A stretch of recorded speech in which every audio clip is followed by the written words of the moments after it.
Baik, saya lanjutkan lagi. Mario Teguh Golden Ways, edisi spesial ulang tahun Metro TV yang ke-12 bersama menginspirasi bangsa. Dan kali ini membahas mengenai harapan. Tadi Pak Mario sudah sempat berkata mengenai harapan. Harapan yang baik kepada Tuhan. Bisa mohon dijelaskan lagi, Pak? Super sekali, Mas Irbram. Ini poin yang ke-9 dan ke-10 dalam 12 poin sini ya. Super 12. Super 12. Yang satu, berharap hanya kepada Tuhan. Orang-orang yang mendukung calon bupati, lalu bupatinya kalah, lalu marah, berharap kepada bupatinya, tidak kepada Tuhan. Karena harapannya, bupati yang menjabat ini nanti mengambil uang rakyat, juga dibagi kepadanya.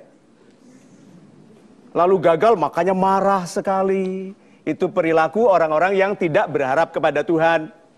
Karena kalau Tuhan mengizinkan Anda jadi apapun, siapapun yang naik atau turun, Anda tetap mulia. Perbaiki konsep keimanan kita. Berharap hanya kepada Tuhan, bukan kepada hari, ukuran pintu, arah hadapnya rumah, ukurannya rumah, besar atau tidaknya lubang hidungnya. Hidung Anda menjadi masalah kalau menghadap ke atas. So kalau begitu mulai dari sekarang, hapus semua penyebab kekayaan kecuali Tuhan. Hanya berharaplah kepada Tuhan. Kemuliaan hanya dari oleh Tuhan. Untuk itu, supaya betul-betul kita dapat yang bisa diberikan oleh Tuhan kepada kita, hiduplah untuk kebaikan sesama. Berharap hanya kepada Tuhan, orang ini hanya berharap kepada Tuhan, lalu hidup untuk kebaikan sesamanya. Bayangkan keikhlasannya. Aku bekerja untuk kebahagiaanmu, bayaranku dari Tuhan. Itu toh? Loh, kok Anda punya tarif? Kan? Kalau bayarannya dari Tuhan, harus memberi tarif nggak kepada orang? Nah, bingung toh? Aku ikhlas, jadi misalnya gini, buka restoran, makanlah sebebasnya, bayar seikhlasnya. Lalu pakai senapan angin dijagai.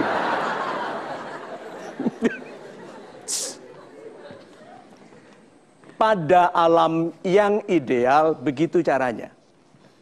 Menjual, aku kulaan, berapapun, aku taruh, bayar sendiri, ambil. Pada alam yang ideal. Tetapi kan banyak orang tidak jujur. So, menetapkan tarif bukan tidak ikhlas. Menetapkan tarif itu mengukur penghormatan orang kepada kita. Ini yang bisa aku lakukan, ini yang terbaik di industri ini, maka aku minta sekian harganya. Itu penghormatanmu kepada yang aku lakukan. Berarti sahabat-sahabat saya yang baik hatinya, yuk kita menjadi orang yang betul-betul dua kutub yang sangat hebat tadi ada. Satu, hanya berharap kepada Tuhan. Tertawa kalau orang membatasi rezeki Anda. Betul? Ada teman dulu membaca garis tangan saya. Dia bilang, gak iso soge. Stres sekali waktu itu. Mahasiswa tingkat 3 diramal tidak bisa kaya, gitu kan? Tapi beberapa saat setelah itu saya sadar, loh yang menentukan kekayaan Tuhan, keberhasilan Tuhan. So, orang-orang ini tidak mempan dikecilkan hatinya oleh siapapun dan tidak terjebak oleh pujian. Karena dia tahu Tuhan yang memuliakannya. Berikutnya, karena dia bekerja untuk kebahagiaan sesama, bukan berapa banyak yang dia dapat, berapa banyak yang bisa dilakukannya. Adik-adik yang muda, katakan ini. I never work for the numbers. Saya tidak pernah bekerja untuk angka. I work to be the best at what I do. Saya bekerja untuk menjadi yang terbaik dalam melakukan yang saya lakukan. Karena setelah itu, then the best numbers will come in. Karena setelah itu, angka-angka yang terbaik akan datang. Itu. Super sekali, Pak Mario. Ya, saya lanjutkan lagi ke pertanyaan. Seperti yang sudah saya beritahukan kepada Anda tadi, bahwa banyak sekali yang ingin bertanya kepada Pak Mario. Yes. Sahabat Super yang hadir di studio memiliki keberuntungan untuk bisa bertanya langsung. Tapi kalaupun Anda tidak sempat hadir ke studio, Anda bisa bertanya melalui Twitter ataupun Facebook. Yang pertama akan saya berikan pertanyaan dari Twitter, @mtlavinhani. Ini adalah satu-satunya Twitter yang dimiliki oleh Pak Mario Teguh. Kita lihat sama-sama. Pertanyaan pertama. Dari Walidaini. I believe I can fly, tapi selalu saja orang di sekitar nggak mau yakin dan percaya, Pak. Bahkan menghalang-halangi. Bagaimana mengatasinya?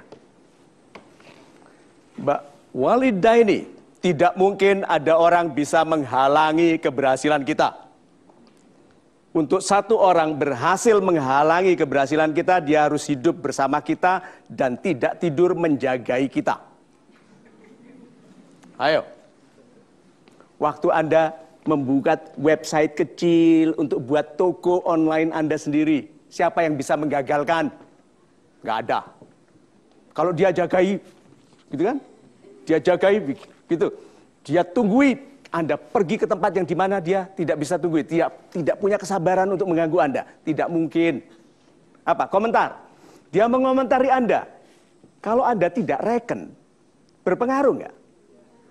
Dulu sebagai anak muda, cara saya untuk tetap damai dan tidak stres kalau dimarahi oleh atasan yang semena-mena. Kelihatan sedih tapi tidak didengarkan.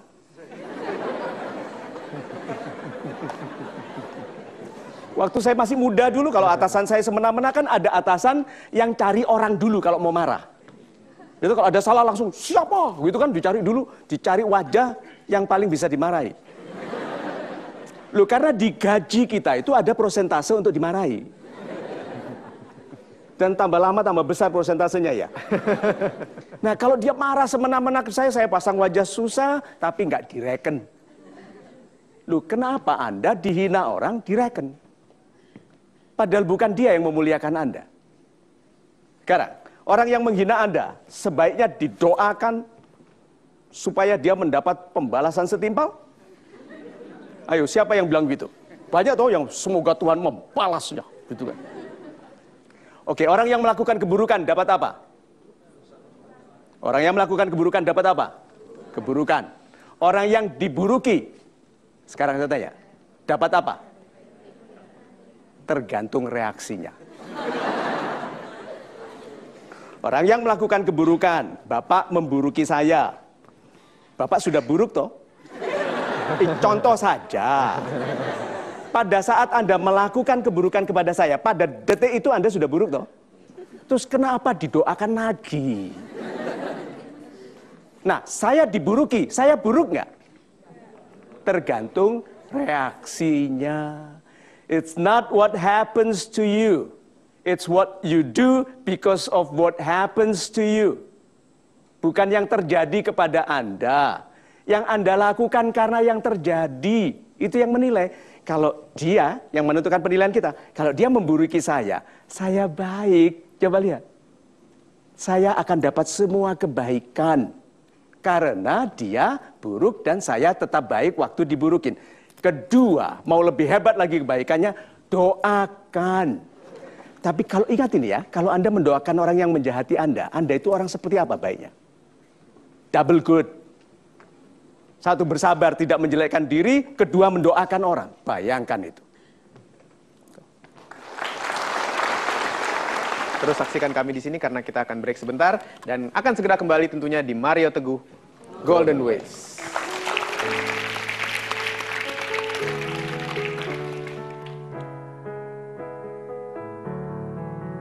Proses menasihatkan kebaikan adalah cara mempercepat terjadinya kebaikan.